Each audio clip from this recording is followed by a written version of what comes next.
When you think of a home, you think of a safe place. But for one Chattanooga man, his home turned into a nightmare. A sewage backup left his basement in ruins, and he says the city is to blame.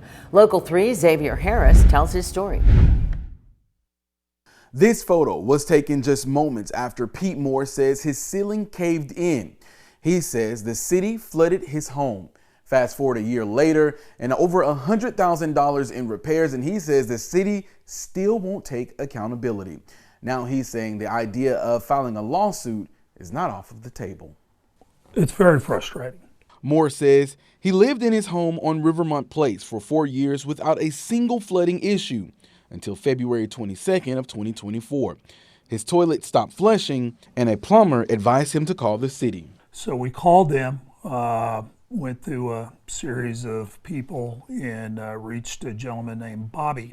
And we talked about the issues, potential issues, and so on. Moore says the city worker diagnosed a blockage in the sewer line. To fix it, they plan to flush the line using their truck. He had a tablet that he brought out, and it had what I call GIS data. I don't know what they would call it, but just geographic data that shows where the sewer lines are, where the homes are. But Moore said the worker wasn't sure which sewer line connected to his home, and there could be a flood risk if they chose the wrong one. It's a super high pressure, as I recall, like 2,000 to 5,000 PSI. So there's a risk that the home may flood. They decided to flush a line from a street behind his home, but when they started, Moore's wife heard a rumble. Water poured into the basement, filling it with foul-smelling liquid in minutes. Furniture, food, and gym equipment all destroyed. Moore called the city employee to report what happened, but no one ever showed up to fix the issue. With his wife battling cancer and his own immune disorder, Moore worried about the possibility of mold growing, and he needed the damage fixed fast. So he turned to his insurance company, and he says that took about 6 months. They had to go back to the slab, the concrete floor. They had to go back to the block walls. They had to tear the ceiling out and really go to the basic stud, level of structure. Insurance covered most of it, but Moore still had to pay $40,000 out of pocket. He filed a claim with the city in February of 2025, but the response shocked him. They never denied responsibility.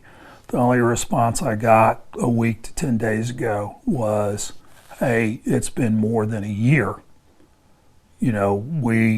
Your claim is denied. The city received his claim on February 17th, 2025, just 4 days before the 1-year mark, and he couldn't understand why it was rejected. That's not a year. And his response to that was, I'm sorry, there's nothing I can do.